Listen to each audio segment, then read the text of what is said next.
نحمده ونصلي ونسلم على رسوله النبي الكريم المكين الحنين الرؤوف الرحيم أما بعد فأعوذ بالله من الشيطان الرجيم بسم الله الرحمن الرحيم لقد كان لكم في رسول الله أسوة حسنة صدق الله مولانا العظيم وكما قال الله تبارك وتعالى في شان حبيبه في مقام آخر إن الله وملائكته يصلون على النبي يا أيها الذين آمنوا صلوا عليه وسلموا تسليما اللهم صل على سيدنا ومولانا محمد رسوله النبي الأمي وعلى آلہ واصحابہ وذریاتہ اجمعین۔ اللہ رب العزت کی ذات کی حمد و ثنا اور آقا کریم تاجدار کائنات وجہ تخلیق کائنات حضور سیدنا احمد مجتبیٰ محمد مصطفیٰ صلی اللہ علیہ وسلم کی عظیم اعلیٰ اور ارفع بارگاہ اقدس میں ہدیہ درود و سلام کے بعد اپنی آج کی گفتگو کا آغاز کر رہے ہیں۔ جیسا کہ آپ سب کے علم میں ہے کہ گزشتہ 2 جمعۃ المبارک سے تکریم انسانیت، اخلاقیات اور پرامن معاشرے کے قیام کے لیے جو ایک انسان کو کرنا چاہیے اس پر گفتگو کر رہے ہیں۔ ہمارا رویہ کیسا ہونا چاہیے، ہماری اخلاقیات کیسے ہونے چاہیے، اور کون کون سے ایسے طریقے ہیں کہ جن طریقوں سے ہمارا وجود اور ہمارا جسم، ہماری جان نفع بخش بن سکتی ہے۔ آج اسی سلسلے کی تیسری نشست ہے اور یہ تیسری گفتگو ہے، اور یہ بھی اخلاقیات سے، سخاوت سے، درد دل سے بھری پڑی ہے۔ حاضرین و سامعین گرامی قدر، اللہ رب العزت کی ذات نے سورہ الاحزاب اس کی آیت نمبر 21 میں ارشاد فرمایا کہ لقد کان لکم فی رسول اللہ اسوۃ حسنہ، کہ یہ جو رسول صلی اللہ علیہ وسلم تمہاری طرف بھیجے گئے، جن کو مبعوث کیا گیا، اس رسول کی جتنی حیات مبارکہ ہے اور جو ان کا قول ہے، فعل ہے، جو ان کا عمل ہے اور جو ان کا معمول ہے، وہ تمہارے لیے مکمل اور ایک حسین نمونہ حیات ہے۔ گویا آقا علیہ السلام کے ہر عمل کو، آقا علیہ السلام کی ہر سنت کو اور آقا علیہ السلام کے ہر طریقے کو اللہ رب العزت کی ذات نے اسوہ حسنہ بنایا ہے، ایک حسین نمونہ بنایا ہے، تاکہ آقا کریم صلی اللہ علیہ وسلم کی امت وہ آقا علیہ السلام کے اسوہ پر عمل کرے، آپ کی سنتوں پر عمل کرے، آپ کے طریقہ پر عمل کرے، تو وہ کامیابیوں کی معراج تک پہنچ سکے۔ اب رسول کریم صلی اللہ علیہ وسلم کی جو سنتیں ہیں اور جو طریقہ ہے، جو اسوہ ہے، وہ جہاں نماز، روزہ، حج، زکوٰۃ، احکام شریعت اور پھر اس کے علاوہ الحظ القیاس جتنے بھی معاملات ہیں، ہر معاملے کے اندر رسول کریم صلی اللہ علیہ وسلم کا حکم، طریقہ موجود ہے، یا آقا علیہ السلام کی حدیث مبارکہ موجود ہیں کہ آقا علیہ السلام نے کس موقع پر کس عمل کے بارے میں کیا ارشاد فرمایا۔ تو جہاں آقا علیہ السلام نے شریعت مطہرہ کے تمام امور کے متعلق حکم فرمایا، وہیں آقا علیہ السلام کا اسوہ اور آقا علیہ السلام کی سیرت طیبہ اس کا روشن باغ اخلاقیات بھی ہے، حسن خلق بھی ہے، اور پھر آقا علیہ السلام سے لے کے اہل بیت اطہار علیہم السلام، پھر صحابہ کرام علیہم الرضوان، اور پھر آگے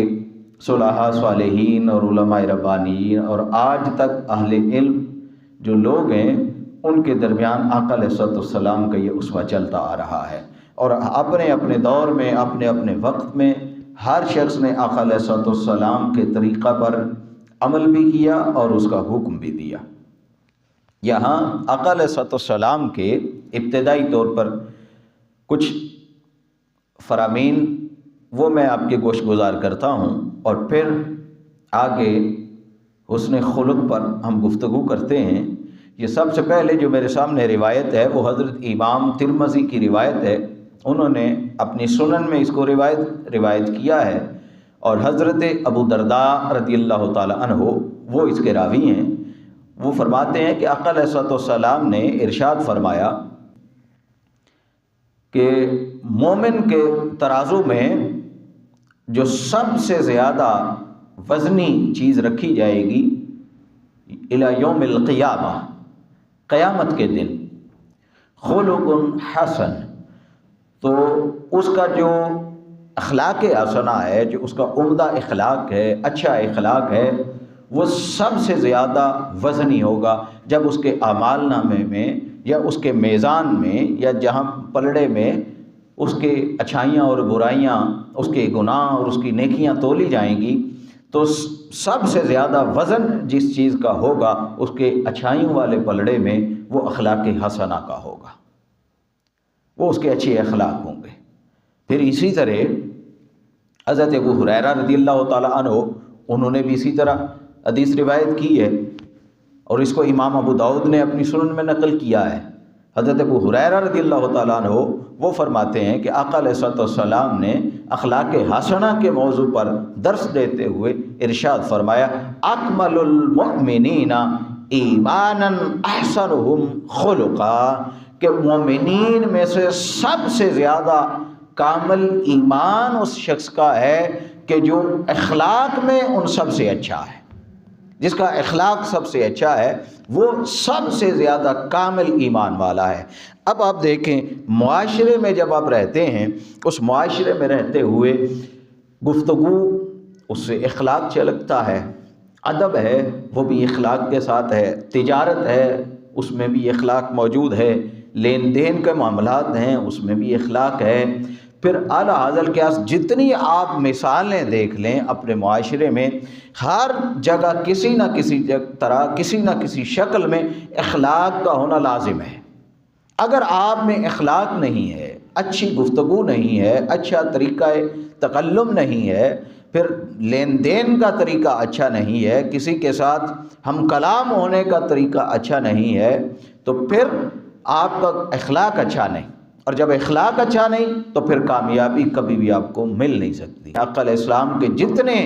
احکامات ہیں ان میں اخلاق آقا علیہ السلام کا عمل بھی رہا ہے اور آقا علیہ السلام کا حکم بھی رہا ہے۔ پھر اسی طرح حضرت عائشہ ام المومنین رضی اللہ تعالی عنہا وہ بھی ایک حدیث کو روایت کرتی ہیں کہ آقا علیہ السلام نے ارشاد فرمایا کہ لوگوں، مومن جو ہوتا ہے اس کی نشانی یہ ہے، اور اللہ رب العزت کی ذات نے اس کو اخلاق کی بدولت انعام یہ دیا ہوتا ہے کہ جو شخص سارا دن روزہ رکھتا رہے اور ساری رات اللہ کے حضور قیام کرتا رہے، دن کو روزہ بھی رکھے اور ساری رات اللہ کے حضور کھڑا رہے، قیام کرتا رہے،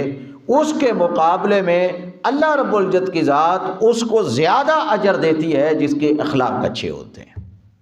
یہ حضرت ام المومنین نے آقا علیہ السلام کی ایک روایت کو بیان فرمایا کہ جس کے اخلاق اچھے ہوتے ہیں اللہ رب العزت کی ذات اس کو زیادہ اجر دیتا ہے بنسبت اس کے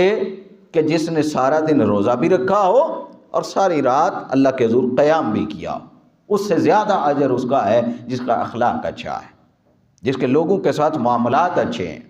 جو انسانیت کی تکریم کرتا ہے، جو انسان کو ذلیل نہیں کرتا، جو پڑوسی کو کھانا پوچھتا ہے، جو یتیم غریب اور مسکین کا خیال رکھتا ہے، جو حقوق العباد کا خیال رکھتا ہے، جس کے اپنے اقربا، اپنے دوست احباب، اپنے رشتہ دار، اپنے والدین، اپنی اولاد، اپنے بیوی بچے، وہ سارے کے سارے اپنی اپنی جگہ پر اس نے ہر کسی کو عزت دی ہوتی ہے، ہر کسی کے حقوق کا خیال رکھتا ہے، پھر معاشرے میں ہر انسان کے حق کا خیال رکھتا ہے، کسی سے ظلم اور زیادتی نہیں کرتا۔ آقا علیہ السلام نے فرمایا کہ وہ زیادہ اجر پائے گا اللہ کی بارگاہ سے بنسبت اس کے کہ جس نے ساری رات قیام کیا اور سارا دن روزہ رکھا۔ پھر اسی کو حضرت انس بن مالک رضی اللہ تعالیٰ عنہ انہوں نے بھی روایت کیا ہے، اور حضرت انس بن مالک کی جو روایت ہے اس میں انہوں نے فرمایا کہ آقا علیہ السلام نے ارشاد فرمایا کہ جس شخص نے اپنے اخلاق کو درست کر لیا اور اس کو اعلیٰ بنا لیا، اپنے اخلاق کو سنوار لیا، اللہ رب العزت کی ذات جنت کے بالائی حصے میں یعنی اوپر والی منزل میں اللہ رب العزت کی ذات اس کے لیے ایک محل بنا دے گی۔ جس نے اپنے اخلاق کو سنوار لیا، اپنے اخلاق کو درست کر لیا، اللہ رب العزت کی ذات جنت کے بالائی حصے میں اس کا گھر بنا دے گی، اس کا محل بنا دے گی۔ یہ آقا علیہ السلام کے احکامات ہیں۔ اب آقا علیہ السلام کا خود عمل کیسا رہا وہ بھی دیکھتے ہیں۔ اس کو مولانا روم نے اپنی مثنوی میں بھی لکھا ہے اور دیگر کئی کتب میں یہ واقعہ آیا ہے آقا علیہ السلام کے اس اخلاق حسنہ کا۔ امام غزالی نے اپنی کتاب احیاء العلوم الدین میں بھی اس کو نقل فرمایا ہے۔ مولانا روم فرماتے ہیں کہ کچھ مشرک مسجد نبوی میں آقا علیہ السلام کے مہمان ہوئے اور وہ آقا علیہ السلام کے پاس ٹھہرے کچھ دیر کے لیے، رات انہوں نے رکنا تھا۔ اب آقا علیہ السلام نے صحابہ اکرام علیہ رضوان سے فرمایا کہ اے میرے صاحب، یہ جتنے لوگ آئے ہیں جو بیٹھے ہیں مشرکین ہیں، ایسا کریں کہ ہر شخص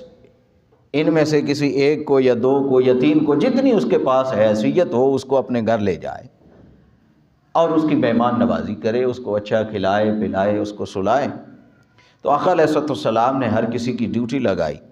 اور صحابہ کرام ان مشرکین میں سے جس کا جتنی حیثیت تھی، ایک کی یا دو کی یا تین کی، وہ ان کو اپنے گھر لے گئے، ان کے لیے کھانے کا انتظام کیا، سونے کا انتظام کیا اور ان کی مہمان نوازی کی۔ ان میں سے ایک شخص ایسا تھا جو خوب ذرا موٹا تازہ اچھا صحت مند، وہ آقا علیہ السلام کا مہمان بن گیا۔ وہ کہنے لگا کہ حضور میں نے تو کہیں نہیں جانا، میں تو آپ کے ساتھ رہوں گا۔ تو آقا علیہ السلام نے اس کو اپنا مہمان بنا لیا۔ اب جو گھر میں اس وقت آقا علیہ السلام کے پاس 7 بکریاں تھیں، 7 بکریاں، اور 7 دودھ دینے والی تھی۔ آقا علیہ السلام نے ان بکریوں کا دودھ نکالا اور اس مہمان کو پیش کیا، مہمان کو دیا۔ آقا علیہ السلام نے جب وہ دودھ دیا تو اس نے فوراً وہ سارے کا سارا دودھ پی لیا۔ پھر جو چند کھجوریں تھیں آقا علیہ السلام کے پاس، آقا علیہ السلام وہ بھی لے آئے اور وہ بھی لا کے اس مہمان کو دیں، اس نے وہ کھجوریں بھی کھا لیں۔ پھر جو گھر میں کوئی کھانا تھا آقا علیہ السلام وہ بھی لائے، اس نے وہ کھانا بھی کھا لیا اور وہ سارا کچھ کھا پی کے سارا کچھ کھا لیا، حتیٰ کہ اس گھر والوں کے لیے کچھ بھی نہ بچا، نہ آقا علیہ السلام کے کھانے کے لیے کچھ بچا، نہ ہی آپ کی ازواج کے لیے کچھ بچا، وہ سارا کچھ کھا گیا۔ اور پھر وہ کہنے لگا کہ ابھی تک میں صحیح پیٹ نہیں بھرا، میرا سیر نہیں ہو سکا ابھی تک، سارے کا سارا وہ کھانا کھا لیا۔ پھر آقا علیہ السلام نے جب اس کو کمرہ دکھایا جہاں اس نے رات کو سونا تھا، وہ اپنے کمرے میں چلا گیا تو خدا جانے کیا معاملہ ہوا کہ وہ اس دروازے کی کنڈی لگ گئی، جہاں وہ سو رہا تھا وہ دروازے کی کنڈی لگ گئی اس حجرے کی، اور وہ دروازہ کھول نہ سکا۔ اب رات کو چونکہ اس نے کھایا بہت زیادہ تھا، دودھ بھی پی لیا، کھجوریں بھی کھا لی، کھانا بھی کھا لیا، سارا کچھ، تو رات کو اسے قضائے حاجت محسوس ہوئی کہ میں اب باہر جاؤں قضائے حاجت کے لیے، تو وہ جب دروازے کی طرف دوڑا تو دروازہ بند تھا، وہ باہر نہ جا سکا۔ پھر وہ سو گیا کہ چلیں صبح دیکھی جائے گی۔ وہ سوچتے سوچتے اس کے خواب میں آیا کہ میں کسی ویرانے میں بیٹھا ہوں اور ویرانے میں بیٹھے مجھے یہ حاجت ہوئی ہے، اور اس نے وہ حاجت پوری کر لی، اور وہ اس نے بستر کے اوپر ہی پخانہ کر دیا۔ اب جب اس کی آنکھ کھلی، چونکہ دل ویران تھا تو خواب میں بھی اس کو ویرانے ہی نظر آئے۔ پھر جب وہ صبح ہوئی وہ بڑا پریشان تھا اور بڑا شرمسار تھا کہ یہ معاملہ کیا ہوا ہے۔ لیکن آقا علیہ الصلوۃ والسلام کا اخلاق یہ ہے، آقا علیہ السلام کا عمل یہ ہے کہ آقا علیہ السلام نے اس کے دروازے کی کنڈی کھولی، پتہ بھی تھا کہ یہ معاملہ ہوا ہے، لیکن آقا علیہ السلام اس کو شرمسار نہیں کرنا چاہتے، اس کو شرمندہ نہیں کرنا چاہتے کہ یہ میرے سامنے شرمندگی کے ساتھ آئے کہ اس سے کوئی فعل ایسا سرزد ہو گیا۔ تو آقا علیہ السلام دروازہ کھول کے تو پیچھے ہٹ گئے، آقا علیہ السلام اس کے سامنے نہیں ہوئے، اور وہ جلدی سے وہاں سے نکل گیا۔ آقا علیہ السلام مسجد نبوی میں تشریف فرما ہو گئے۔ صحابہ کرام آئے اور انہوں نے آ کے عرض کی، یا رسول اللہ صلی اللہ علیہ وسلم، وہ جو رات کو جو شخص آپ کا مہمان تھا وہ مشرک، اس نے بستر خراب کر دیا ہے۔ آقا علیہ السلام نے فرمایا بھئی اس کو لے آؤ۔ وہ بستر کو جب لایا گیا تو آقا علیہ السلام نے پانی کا لوٹا منگوایا اور آقا علیہ السلام اس بستر کو خود دھونے لگے۔ صحابہ کرام نے عرض کی، یا رسول اللہ صلی اللہ علیہ وسلم، یہ نجاست اور غلاظت لگی ہے اور آپ اپنے دست مبارک سے اس کو صاف کر رہے ہیں، آپ خود اس کو دھو رہے ہیں، ہمیں حکم دیں، ہم آپ کے خادم ہیں، آپ کے غلام ہیں، یا رسول اللہ ہم اس کام کے لیے حاضر ہیں۔ آقا علیہ السلام نے فرمایا نہیں، وہ چونکہ میرا مہمان تھا اس لیے میرا حق زیادہ بنتا ہے کہ میں اس بستر کو صاف کروں۔ جب آقا علیہ السلام اس بستر کو صاف کر رہے تھے اور ایک صحابی اوپر سے پانی ڈال رہے تھے تو وہ جو مشرک بھاگ گیا تھا اس کو یاد آیا کہ میری تو تلوار وہاں رہ گئی ہے، میں جلدی میں نکل آیا، بھاگ آیا ہوں اور میری تلوار وہاں رہ گئی ہے۔ وہ تلوار لینے کے لیے جب واپس آیا تو آگے منظر دیکھا کہ آقا علیہ السلام خود اس بستر کو دھو رہے ہیں اور ایک صحابی ہیں وہ پانی اوپر ڈال رہے ہیں، اور آقا علیہ السلام اپنے دست مبارک سے اس کے بستر کو صاف کر رہے ہیں جو اس نے خراب کر دیا تھا۔ وہ اس نے دیکھا تو وہ حیران رہ گیا، حیران اور پریشان رہ گیا، اور جب یہ عمل دیکھا آقا علیہ السلام کا تو اس نے اپنے جتنے ساتھی تھے ان ساتھیوں سے وہ نعرے مارتا ہوا کہنے لگا کہ لوگوں، یہ جو شخص کھڑا ہے اس شخص کی مخالفت سے بچ جاؤ، اس شخص کی مخالفت نہ کرو، یعنی رسول اللہ صلی اللہ علیہ وسلم کی۔ اور پھر وہ کہنے لگا کہ یہ جو رسول ہیں یہ اخلاق میں سب سے اعلیٰ ہیں اور اللہ رب العزت کی ذات کی بابرکات مجموعہ عالم ہے، اللہ کی ذات کی برکت سے یہ کل عالمین کے لیے ایک مجموعہ ہے۔ پھر اس نے آسمان کی طرف چہرہ کر لیا اور آسمانوں کی طرف چہرہ کر کے وہ کہنے لگا کہ یا رسول اللہ صلی اللہ علیہ وسلم، میں اپنے رب کے حکم کے تابع ہوں، اور یا رسول اللہ مجھے شرم آتی ہے کہ میں اپنا چہرہ آپ کے چہرے کی طرف کیسے کر لوں، مجھے شرم آتی ہے کہ میں کیسے آپ کے چہرے کی طرف دیکھ لوں کہ آپ نے جو اعلیٰ اخلاق پیش کیا ہے، اب مجھے شرمندگی محسوس ہو رہی ہے کہ میں نے یہ کیا کام کر دیا اور میں نے کس شخص کی مخالفت کی ہے۔ یا رسول اللہ میں سرکش ہو گیا تھا، میں نے اپنے آپ پر ظلم کیا۔ وہ روتا رہا اور نعرے مارتا رہا اور یہ کہتا رہا۔ آقا علیہ السلام نے اس کی حالت کو دیکھا اور فوراً آقا علیہ السلام نے اس بے قراری کی حالت میں اس کو اپنے سینے سے لگایا اور آقا علیہ السلام نے اس کو تھپکی دی، حوصلہ دیا، خاموش کروایا، اور پھر آقا علیہ السلام کا اخلاق دیکھ کر وہ شخص اسی وقت کلمہ پڑھ کے مسلمان ہو گیا۔ یہ آقا علیہ السلام کا اخلاق تھا۔ پھر اسی طرح حضرت شیخ ابو الربیع وہ فرماتے ہیں، یہ بھی اخلاق کا ایک واقعہ ہے کہ ہم نے ایک نیک بخت خاتون ہمارے قریب علاقے میں کوئی رہتی تھی، ہم نے اس کی ایک کرامت سنی، اور اس کی کرامت یہ تھی لوگ کہتے تھے کہ اس کی جو بکری ہے اس کے ایک تھن سے دودھ اور ایک سے شہد آتا ہے، یہ کرامت ہے اس کی۔ ہم نے سوچا کہ چلیں اس کی جا کے زیارت کرتے ہیں کہ وہ کون سی بکری ہے ایسی، یا وہ کون سی خاتون ہے کہ جن کی کرامت یہ ہے کہ ان کی بکری ایک تھن سے دودھ ایک تھن سے شہد دیتی ہے۔ وہ پوچھتے پوچھتے چلے گئے وہاں، وہ کہتے ہیں کہ ہم نے ایک نیا پیالہ لیا اور چلے گئے اس کے گھر، جا کے ہم نے سلام دعا کے بعد اس خاتون سے عرض کی کہ آپ ہمیں وہ بکری تو دکھائیں جس کے متعلق ایک کرامت مشہور ہے۔ انہوں نے وہ بکری ہمارے سامنے کر دی اور انہوں نے کہا کہ یہ وہ بکری ہے، اس کے ایک تھن سے شہد اور ایک سے دودھ آتا ہے، یہ دودھ اور شہد دونوں چیزیں دیتی ہے۔ وہ کہنے لگے کہ ہم نے بکری پکڑی اور ہم نے اس کا دودھ نکالنا شروع کیا۔ جب ہم نے وہ پیالے میں دودھ نکالا تو اس کا واقعی یہی حال تھا کہ ایک تھن سے دودھ اور ایک سے شہد آ رہا ہے، وہ دودھ اور شہد دونوں چیزیں دے رہی تھی۔ ہم نے اس خاتون سے پوچھا کہ اے بہن ہمیں یہ تو بتاؤ کہ آج تک روئے زمین پر ہم نے ایسی بکری نہیں دیکھی، نہ ایسا جانور سنا ہے نہ دیکھا ہے، یہ کیا وجہ ہے کہ اللہ رب العزت کی ذات نے آپ کو ایک ایسا جانور عطا کر دیا کہ جو دودھ بھی دیتا ہے شہد بھی دیتا ہے؟ ایسا کیا ہوا، کیسے یہ بکری آپ کو ملی؟ تو وہ فرمانے لگیں کہ عید الاضحیٰ کا دن تھا، میرے شوہر نے مجھے کہا کہ ہمارے پاس یہی ایک بکری ہے، تو ہمارا دل یہ ہے، ارادہ یہ ہے کہ ہم اس کو ذبح کر دیں، قربانی کر لیں اس کی۔ تو میں نے ان سے یہ عرض کی کہ آپ ایسا نہ کریں، کیونکہ جب ہمارے پاس مال و دولت ہی کوئی نہیں، گھر کے گزارے کے لیے صرف ایک یہی بکری ہے، اور اگر ہم قربانی نہیں دیں گے تو اللہ رب العزت کی ذات ناراض بھی نہیں ہوگی، ہمیں رخصت ہے،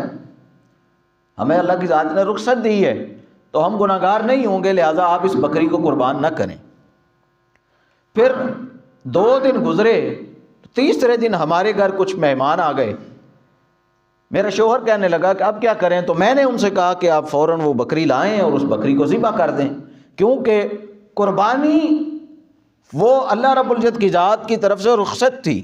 کہ ہمارے پاس مال و دولت کوئی نہیں، ہمارے پاس اور جانور کوئی نہیں، گھر کی آمدن اور گھر کا ذریعہ چلانے کے لیے اور کوئی چیز نہیں ہے، تو وہاں سے تو ہمیں رخصت تھی، لیکن مہمان کی عزت کرنا اور مہمان کو کھانا کھلانا یہ اللہ کی ذات نے ہم پر لازم کیا ہے، یہ ہمیں پوچھا جائے گا، لہٰذا اب رخصت کوئی نہیں ہے، اس بکری کو لاؤ اور ذبح کر دو۔ میرے شوہر نے اس بکری کو پکڑا تو میں نے ان سے کہا کہ آپ گھر کی پچھلی طرف لے جائیں تاکہ ایسا نہ ہو کہ بکری کی آواز نکلے یا آپ کو ذبح کرتے بچے دیکھ لیں تو پھر وہ رونے لگ جائیں، کیونکہ ان کے پاس کھیلنے کے لیے اور چیز بھی کوئی نہیں، تو رونے نہ لگ جائیں، لہٰذا گھر کی پچھلی طرف لے جاؤ اور جا کے اس کو وہاں ذبح کر دو۔ جب وہ لے گئے تو چند سیکنڈ گزرے کہ وہاں سے وہ دیوار پھلانگ کے تو بکری دوبارہ اندر آ گئی۔ میں نے سوچا کہ شاید ان سے بکری بھاگ گئی ہے، میرے شوہر کے ہاتھ نہیں لگی، تو میں نے وہ بکری کو پکڑا اور پکڑ کے شوہر کے پاس لے کے گئی تو دیکھا کہ وہ جو بکری میرے شوہر نے ذبح کرنی تھی وہ اس کی کھال اتار رہا تھا، وہ بکری جو ذبح کے لیے لے کے گئے وہ اس کی کھال اتار رہا تھا، جبکہ یہ دیوار پھلانگ کے جو بکری آئی یہ ایک الگ تھی۔ میں نے اپنے شوہر سے کہا کہ یہ کیا معاملہ ہوا، کیا عجیب معاملہ ہے کہ ادھر آپ کھال اتار رہے ہیں بکری کی اور یہ بکری دیوار پھلانگ کے بالکل اسی شکل کی ہمارے گھر بھی آ گئی ہے۔ شوہر نے کہا کہ بھئی معاملہ یہ ہے کہ ہم نے اللہ رب العزت کی ذات کی رضا کے لیے، ایک انسان کی عزت اور تکریم کے لیے اور انسان کو پروٹوکول دینے کے لیے اور مہمان نوازی کے لیے جو کچھ ہمارے پاس تھا ہم نے وہ قربان کر دیا۔ یہ اللہ رب العزت کی ذات نے اس قربانی کی بدولت ہمیں نعم البدل عطا فرمایا ہے کہ جی قربانی بھی ذبح ہو گئی، بکری ذبح ہو گئی،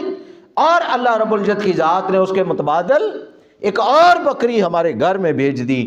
پھر ہم نے ان سے پوچھا، ان کا نام تھا فضا، اس خاتون کا نام فضا۔ پھر ہم نے پوچھا کہ اے فضا ہمیں یہ تو بتائیے کہ یہ جو بکری ہے اس کا طریقہ کیا ہے، یہ کیسے دودھ اور شہد دیتی ہے، وجہ کیا ہے، اس کا کھانا پینا کیسا ہے؟ تو حضرت فضہ نے فرمایا کہ اے میرے فرزند، اے میرے بیٹے، یہ جو بکری ہے یہ مریدوں کے دلوں میں چرتی ہے، مریدوں کے دلوں میں چرتی ہے۔ اس کا چارہ مریدوں کے دلوں کی نیت ہوتا ہے کہ اس کے دل کی نیت کیا ہے۔ اگر ان کے دل اچھے ہوں تو اس بکری کا دودھ بھی اچھا ہوگا، اور اگر ان کے دل بگڑ جائیں تو پھر جانور کا دودھ بھی بگڑ جائے گا۔ اگر تم چاہتے ہو کہ تمہارے دنیاوی معاملات درست رہیں، وہ نہ بگڑیں، اگر معاشرے میں تمہارا ایک درست طرز عمل رہے اور لوگ تم سے نہ دور ہوں، تمہارا دل نہ بگڑے، تو پھر ہمیشہ اپنے دلوں کو خوش رکھا کرو اور اللہ رب العزت کی ذات کے حکم کی اطاعت کیا کرو، اتباع کیا کرو، اور جو جو حکم اس نے دیے ہیں اس کے ہر حکم کی اطاعت بجا لاؤ، لوگوں کی عزت کرو، تکریم کرو، اپنے پاس جو کچھ بھی ہے وہ اللہ کی رضا کے لیے قربان کر دو۔ جب اللہ کی رضا کے لیے جو کچھ پاس تھا وہ بھی قربان کر دیا تو پھر اللہ رب العزت کی ذات ایسی بکری جیسا نعم البدل آپ کو عطا فرما دے گا۔ یہ اخلاق کا اور مہمان نوازی کا اور تواضع کا ایک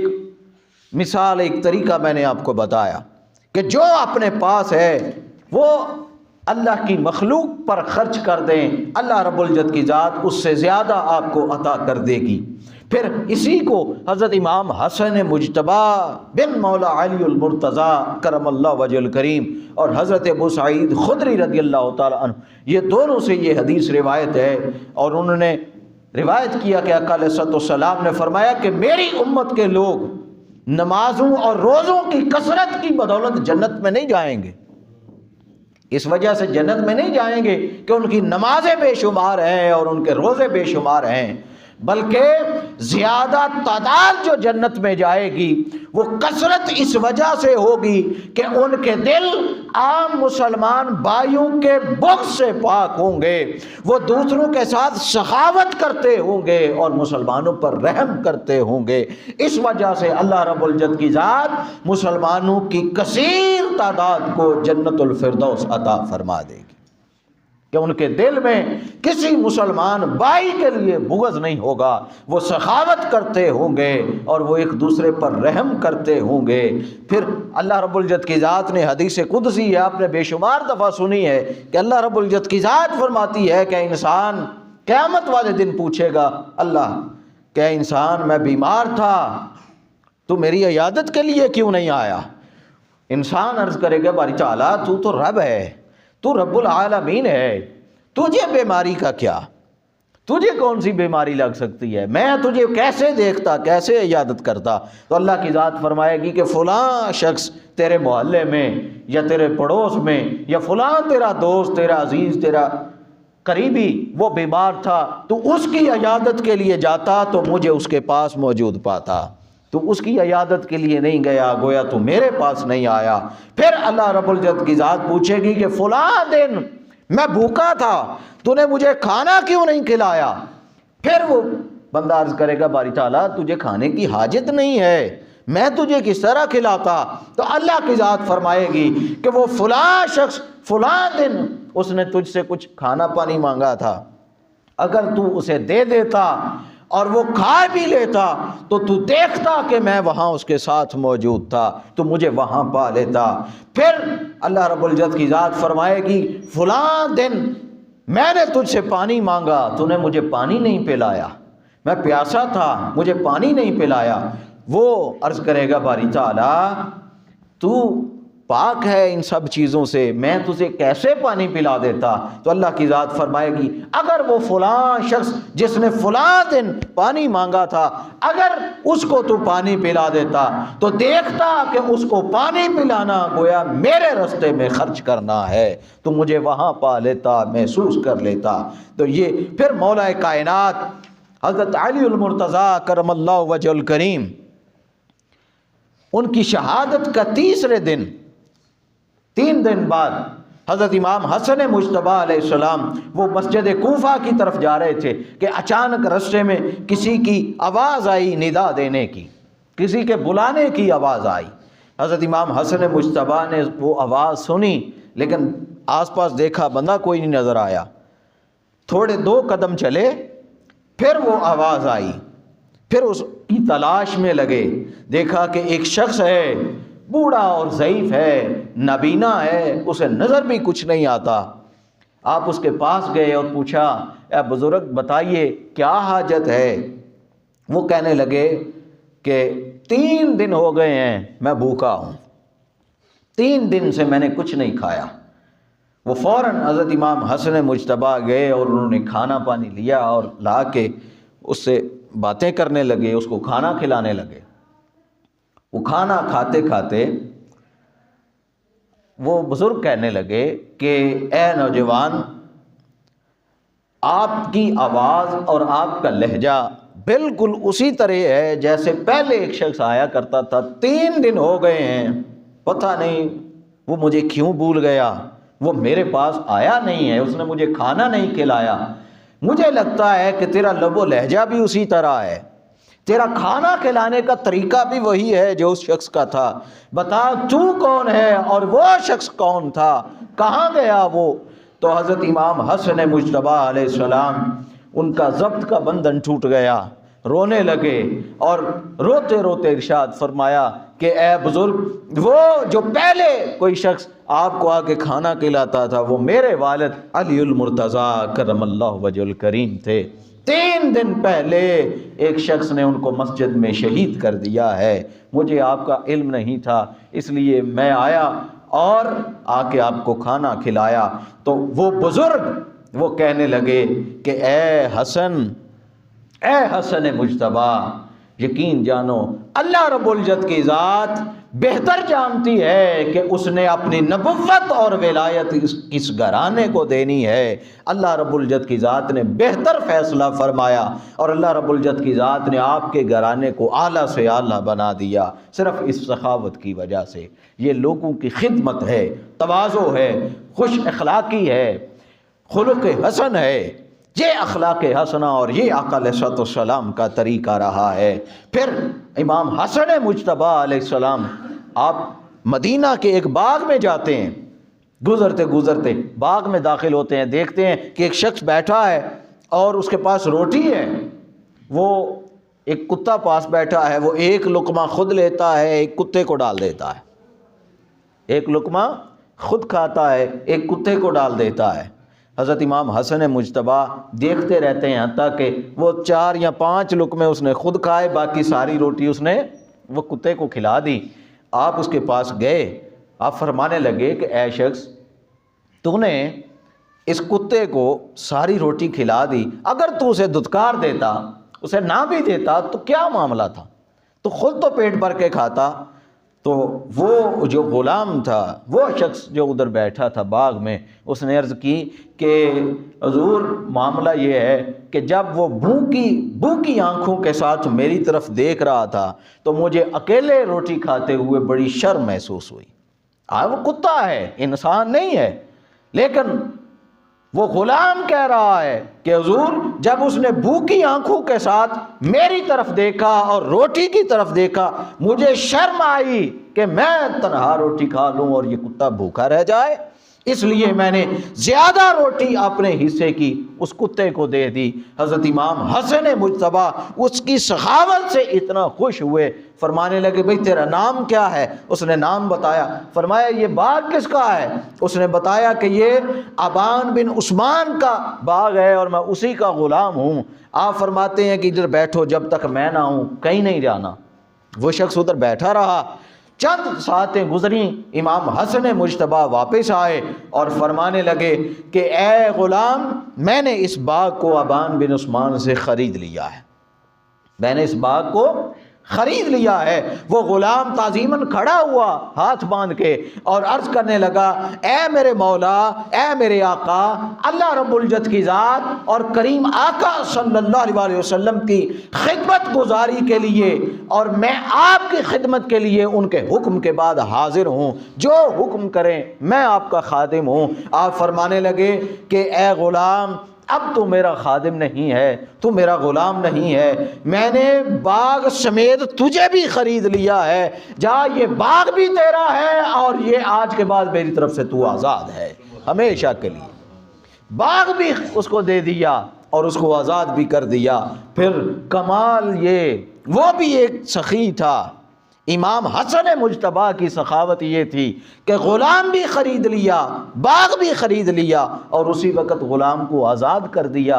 اور پھر غلام، وہ بھی امام حسن کا غلام تھا، وہ بھی اہل بیت کا غلام تھا۔ اس کی سخاوت کا عالم یہ کہ اس نے عرض کی، اے امام، اے میرے مولا، اے میرے آقا، اے امام حسن مجتبیٰ، جس مولا کی رضا کے لیے آپ نے اس باغ کو خریدا اور مجھے خرید کر آزاد کر دیا، اس آزادی کی وجہ سے میں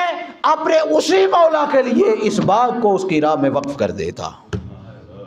میں اس کو وقف کر دیتا ہوں۔ تو اس نے وہ اللہ کی راہ میں باغ بھی دے دیا اس غلام نے۔ تو یہ حضرت امام حسن مجتبیٰ آپ کا اخلاق تھا، آپ کی سخاوت تھی۔ پھر امام حسین علیہ السلام، ان کا بھی اسی طرح واقعہ ہے، نماز ادا کر رہے تھے، نماز ادا کرتے کرتے آواز آئی، کسی نے ندا دی کہ مجھے کچھ چاہیے۔ حضرت امام حسین علیہ السلام نے فوراً جلدی جلدی اپنی نماز مکمل کی اور غلام سے فرمانے لگے، اے غلام گھر کی طرف جا اور دیکھ کچھ بچا ہے؟ اس نے کہا جی 200 درہم صرف بچ گئے ہیں، وہ جو آپ نے اپنی ازواج اور اپنی اولاد کے لیے رکھے،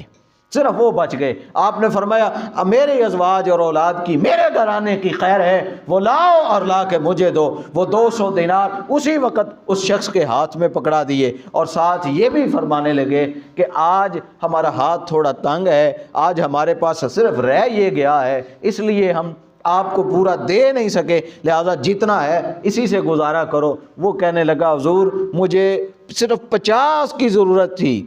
صرف 50 کی ضرورت تھی اور آپ 200 دے رہے ہیں۔ اور پھر آپ فرما رہے ہیں کہ ہمارے پاس تھا ہی اتنا۔ حضور آپ سے بڑھ کر کون سا گھرانہ ایسا ہے جو اتنا سخی ہو؟